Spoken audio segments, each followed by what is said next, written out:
If in a triangle, किसी triangle में यदि angle C is equal to 90 degree, angle C equal to 90 degree, then find maximum value of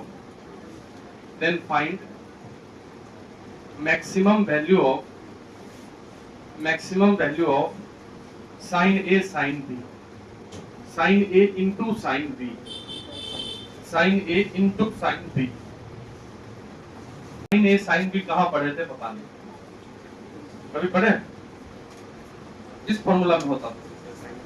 नहीं, sign 2 theta में तो sign A cos A होता है। 2 sine ए और cos A दोनों में एंगल सेम होता है। उसमें तो एक में बी है, एक में ए है। 2 थीटा वाला तो बात ही नहीं। एक फॉर्मूला हम पढ़े थे ये वाला, 2 साइन ए साइन बी। इस प्रकार का 4 था, 2 sine A cos B, 2 cos A sine B, 2 cos A cos B, 2 हम बोलते थे पहले साइन तो क्या, पहले कॉस तो क्या, दोनों साइन तो क्या, दोनों। ये सब नहीं पढ़ोगे तो कैसे होगा, भूल खत्म होने वाला है। ठीक है, रक्षाबंधन के बाद जो है दूसरा ही टॉपिक शुरू कर देंगे। तुमको अगर मान लो नहीं पढ़े, पढ़ भी लिए, लिख भी लिए, आ भी गए तो समय बर्बादी है। इसलिए जब तक उसको रिवाइज नहीं करोगे, फॉर्मूला एक जगह करके थोड़ा एक दो बार याद करना है, तभी तुमको लगेगा कि हाँ पढ़ा हुआ है। अभी 2 साइन ए साइन बी का क्या फॉर्मूला, दोनों साइन था तो कॉस घटता था, cos A minus B minus cos A plus, तो लगता यही था, नहीं था? जब हम 2 कॉस को घटाते थे तो उधर दोनों साइन आता था। कुछ इसी टाइप से हम याद करवा सकते नहीं, इस प्रकार का 4 था। जैसे अभी आ गए ये सामने, यहाँ नहीं तो घर जाकर के इसको खोजेंगे, अपने कॉपी में है कैसे कैसे हुआ था, सब है, डेरिवेशन भी है शुरू से, तो उसको तुम फिर से करोगे तो तुमको आएगा ये चीज। फिलहाल वहां पे बगल में हम लिख दिया, यहाँ पे sign A sine B question में लिखा हुआ है, तो साइन ए साइन बी के बारे में बात करना है, तो इसमें 2 से गुना कर दीजिए अपने मन से, क्योंकि एक फॉर्मूला बनाना है। 2 मल्टीप्लाई कर दिया, तो 2 मल्टीप्लाई कर दिया, 2 को देखो डिवाइड भी कर दिया। अब ये 2 साइन ए साइन बी का फॉर्मूला लगा देते हैं, वो सामने लिखा है cos a minus B minus cos a plus. अब हमको क्वेश्चन में क्या दिया हुआ है, क्वेश्चन में दिया है एक ऐसा ट्रायंगल जिसमें C एंगल 90 है, ये 90 डिग्री हुआ, मान लेते हैं कि ये A और B है। दिक्कत, अगर C 90 है तो बाकी जो बच गए दोनों A और B, उनको मिला के कितना होगा, 90 होगा। जब C एंगल 90 डिग्री दिया है तो A और B को मिला करके भी 90 होगा, तब ना तीनों मिलाएंगे तो 180 होगा। इस A प्लस B की जगह क्या रखेंगे, 90। ये हो गया half cos A minus B minus cos 90। cos 90 क्या होता है, 0, तो बच क्या गया, half into cos A minus B। तो अब ये cos थीटा है, cos में थीटा की जगह कुछ भी आ जाए दुनिया का, मैक्सिमम कितना, 1। cos का मैक्सिमम वैल्यू 1 होता है, तो हाफ इंटू 1 मैक्सिमम हो गया इसका हाफ। ये हाफ तो लगा रहेगा, इसका मैक्सिमम होता है 1, तो यहाँ 1 रख दिया तो मैक्सिमम दे दिया। इसका मिनिमम cos थीटा और sin थीटा का -1, तो मिनिमम कितना आएगा, हाफ इंटू -1, दैट इज -1/2। ये आंसर हो गया, सिंपल है। Maximum and minimum value, find maximum and minimum value of maximum and minimum value of 3 cos x plus 5/3 plus 5 cos x plus 3। अब ये cos a plus b यहाँ लिखा हुआ है, पहले उसको ब्रेक करोगे तब बनेगा। अब cos a plus b सामने है और उसको नहीं तोड़ रहे हैं, आप तोड़ भी रहे हैं तो वहां की बात आगे नहीं पढ़ रहे हैं, वो सही है। अगर यहाँ पे cos a प्लस b को लिख लें तो फॉर्मूला लिखा है cos a cos b, ये a है और ये b है, minus sin a sin b, और इधर जो है वो तो लिखेंगे ना कि छोड़ देंगे उसको, लिख दिया। अब ये cos π/3 का मतलब क्या, cos 60 कितना होता है, हाफ, तो 3 into cos x by 2 into half minus sine x, और ये साइन 60 कितना होता है, √3/2 प्लस 5 cos x प्लस 3, और कुछ होगा, सही लिखा है, सही है। अब ब्रैकेट के अंदर लेके चले जाओ 3 को, ये हो गया 3/2 cos x माइनस 3 उसमें भी इंटू होगा, 3√3/2 sin x plus 5 cos x and +3। सही कर रहे हैं क्या? ये लग रहा है डेटा तो नहीं उठपटांग हो गया? ठीक है, जैसा भी हो। अब कॉस वाले को एक साथ सॉल्व कर दो, ये भी cos x और ये भी cos x, दोनों को एक साथ जोड़ दीजिए, तो ये 3/2 cos x, अब वो 5 cos x अलग कर दिए एक साथ, ये -3√3/2 sin x, अब +3, इसको सॉल्व कर लेते हैं, तो 2 उधर इंटू होगा, एलसीएम में 2 आ जाएगा, 2 इंटू होगा क्या हो जाएगा 3 cos x और 10 cos x, कितना हो जाएगा 13 cos x/2, और ये हो गया -3√3/2 sin x और +3। बोलो ये ठीक लिखा? ठीक है लगा? तो तुमको ये भी बताया गया है कि यदि साइन और कॉस दोनों एक साथ हो, a sin x प्लस या माइनस b cos x हो, इसका जो मैक्सिमम वैल्यू होता है वो कितना होता है? रूट अंडर ये a साइन का कोफिशिएंट का स्क्वायर कॉस का कोफिशिएंट, और मिनिमम कितना होता है? इसी में माइनस लगा दीजिए।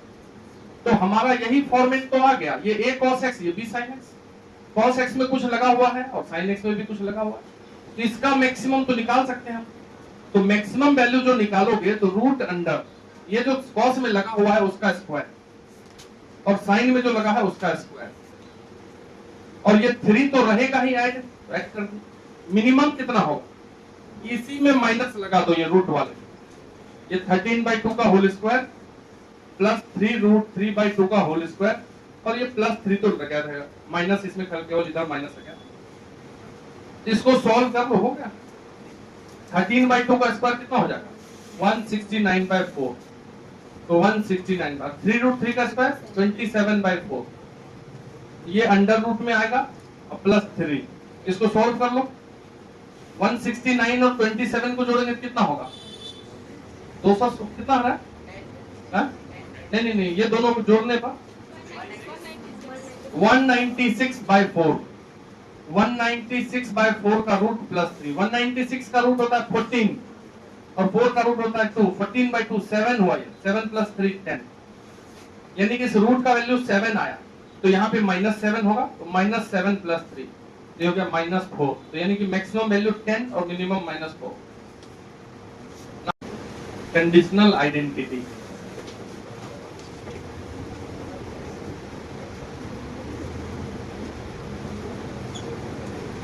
कंडीशनल आइडेंटिटी, आइडेंटिटी किसको बोलते तो बताएंगे हम।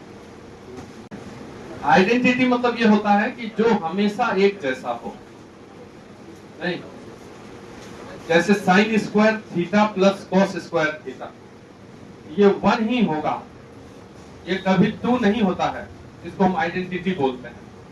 नहीं, जो सत्य है तो एकदम सत्य ही रहेगा, तभी वो आइडेंटिटी में आता है, ऐसा नहीं कि बदल जाएगा कभी आइडेंटिटी होता है, मतलब ऐसा स्टेटमेंट जो केवल ट्रू हो या केवल फॉल्स हो, तो उसको हम आइडेंटिटी बोलते हैं। जैसे x + y का होल स्क्वायर, इसको हम क्या लिखते हैं, तो ये क्या बदल जाएगा क्या किसी शर्त पे? फर्क नहीं पड़ेगा, इसको यही रहेगा, इसलिए इसको हम आइडेंटिटी बोलते हैं। नहीं, जैसे धरती घूम रहा है, आइडेंटिटी है, घूमिए रहा तो कोई दिक्कत नहीं है, बंद होगा तो सब बंद हो जाएगा, समझे छोटू? तो कुल मिलाकर के आइडेंटिटी का मतलब होता है कि वो ट्रू है तो ट्रू है, फॉल्स है तो फॉल्स, कोई दूसरा रास्ता नहीं हो, कोई बीच बीच में नहीं आए। तो कंडीशनल आइडेंटिटी किसको बोलते हैं? कंडीशनल आइडेंटिटी का मतलब होता है कि किसी कंडीशन पे अगर वो आइडेंटिटी है, जैसे हम बोलते हैं कि है 1 लेकिन 1 घंटा के लिए है, कब? 12 से 1 के बीच में, कंडीशन लगा दी। तुम अच्छे हो कब हो? पापा के सामने हो, लग गया कंडीशन। ऐसे नहीं है कंडीशन, जनरली यही होता है ना। तो किसी कंडीशन पे यदि आइडेंटिटी हो तो उसको क्या बोलेंगे? Conditional identity. सीधा बात है, ये सब बिना किसी कंडीशन के हैं, अनकंडीशनल। तो कंडीशनल आइडेंटिटी का मतलब किसी कंडीशन पे अगर कोई आइडेंटिटी है तब उसको हम कंडीशनल आइडेंटिटी बोलते हैं। जैसे हम अगर बात करें किसी ट्रायंगल में, in triangle ABC, a + b + c कितना होगा? 180। इसमें यदि हम थोड़ा चेंज कर दें इधर उधर, जैसे c को उधर लेके चले जाते हो जाएगा, अब इसमें दोनों तरफ हम लगा देते हैं साइन, ये लगा दिया साइन ए प्लस बी, इधर भी लगा दिया sine, sine 180 minus, sine 180 minus theta क्या होता है? साइन थीटा नहीं होता, साइन 180 माइनस थीटा, जो नहीं पढ़े कोई बात नहीं है, मान लीजिएगा। तो ये हो गया sine A plus B is equal to sine C. तो ये जो साइन ए प्लस बी है, ये साइन सी के बराबर तभी होता है जब ट्रायंगल का एबीसी वर्टेक्स है। एबीसी क्या है? ट्रायंगल का वर्टेक्स। तब ये घटना, ऐसा नहीं कि हरदम sign A plus B sign सी के बराबर हो जाएगा। बात समझ लीजिए क्या बोल, क्या हम हमेशा साइन ए प्लस बी की जगह साइन सी लिख देते थे? अभी तक कहां लिखते थे? लेकिन यदि अपने क्वेश्चन में लिखा रहे कि किसी ट्रायंगल का वर्टेक्स है एबीसी, तब हम साइन ए प्लस बी की जगह क्या यूज करने लगे? साइन सी। मतलब 2 का प्लस का साइन, जो तीसरा बच गया उसके, जैसे इसी प्रकार से हम ये लिख सकते हैं। सिमिलरली साइन में अगर b प्लस सी है तो किसके बराबर आएगा? साइन a के बराबर आएगा। मतलब यहाँ a प्लस b को उधर रखेंगे तो c उधर लेके चलेगा, b प्लस c को रखेंगे तो a उधर लेके जाएंगे। साइन में c प्लस a रहेगा तो किसके बराबर होगा? ये साइन में b के बराबर होगा। तो किसी ट्रायंगल में a प्लस b का साइन c के साइन के बराबर होता है। बराबर यूज करेंगे, कहीं साइन a प्लस b लिखा रहेगा त्रिभुज में तो उसके बदले हम साइन से लिख देंगे। कैसे लिखें बताइए? अगर मान लो थोड़ा और कोई चेंज करना चाहे ट्रायंगल में ही, a plus b plus c कितना होता है? 92 से, सॉरी 182 से इसको डिवाइड कर दो दोनों तरफ, तो a plus b plus c by 2 कितना हो जाएगा? 90। अब 2 को किधर रखो, तीसरा को उधर लिख चले जाओ, ये a प्लस b बाई 2 को इधर रख देते, तो ये c बाई 2 कहाँ चला जाएगा? तो 90 माइनस c बाई 2 होगा, दोनों तरफ साइन लगा देता है। तो sine a plus b by 2 is equal to sine 90 minus C by 2। Sine 90 minus theta क्या होता है? कॉस थीटा होता है। तो बदल जाएगा ये sine a plus B by 2 cos में c बाई 2 के बराबर होगा। ये सब प्रूव करने भी छोटे छोटे चीज आएगा। देखो त्रिभुज में, ट्रायंगल में a प्लस b का साइन साइन c के बराबर ही होता है, लेकिन अगर अपॉन 2 कर दिए एंगल में, a प्लस b बाई 2 है, उसका साइन है, तो उधर क्या आ जाएगा? कॉस c बाई 2 बदल गया अपॉन 2। इसी प्रकार से अगर b प्लस c बाई 2 लिखोगे, sine b plus c by 2, angle बच कौन गया? a बाई 2 उधर होगा लेकिन कॉस में होगा। इसी प्रकार से sine c plus a by 2 अगर लिखा रहेगा, बच गया b, उधर होगा कॉस b बाई 2। तो ये सब जो आइडेंटिटी है, ये आइडेंटिटी नहीं है, ये कंडीशनल आइडेंटिटी है। ये सब जो फॉर्मूला लिखे हैं, ये सब, ये हर जगह नहीं लगेगा। कहां लगेगा? ट्रायंगल में। इसलिए ये सब कंडीशनल आइडेंटिटी के अंदर आ जाता है। समझ बात? पढ़ लीजिए सब छोटे छोटे। अगर हम इसमें tan लगा दें, a plus b plus c 180 है, ठीक है, तो a plus b 180 minus c, इसमें tan लगा दो, तो tan a plus b is equal to tan 180 minus c। तो tan a प्लस b का क्या फॉर्मूला होता था? अब कोई नहीं जानते तो अलग बात है, बाकी पढ़ाया हुआ है। tan a plus tan b upon 1 minus tan a। और tan 180 माइनस थीटा क्या होता है? बोलो। 180 माइनस थीटा सेकंड क्वाड्रेंट में गया कि नहीं? ये 180 है, तो tan negative minus tan theta, तो tan 180 माइनस c को क्या लिखो? Minus tan c। नहीं, अब इसको क्रॉस मल्टीप्लाई कर देते, उधर मल्टीप्लाई कर देते, ये हो गया tan a plus tan b is equal to, ये 1 से माइनस tan c इंटू होगा तो माइनस tan c, फिर ये माइनस और minus plus tan a tan b tan c, तो plus tan a tan b tan c, ये minus tan c इधर लेकर आ जाइए, तो tan a plus tan b plus tan c is equal to tan a into tan b into tan c। ABC में 3 vertex होता है, ABC 3 angle होते हैं एबीसी, तीनों एंगल का tan का सम, tan a plus tan b plus tan c, तीनों angle के tan के प्रोडक्ट के कब होता है? जब ट्रायंगल हो एबीसी तब। ऐसा नहीं हर जगह। हम ट्रायंगल में क्वेश्चन बनाएंगे उस समय tan a plus tan b plus tan c लिखा रहेगा, इसके बदले हम ये यूज कर सकते हैं tan a into tan b into tan c, और कहीं नहीं कर सकते। इसलिए कंडीशनल आइडेंटिटी में ये सब आ जाता है, और ये सब याद रखना है। याद तो तुम रखोगे ही तो पता ही है।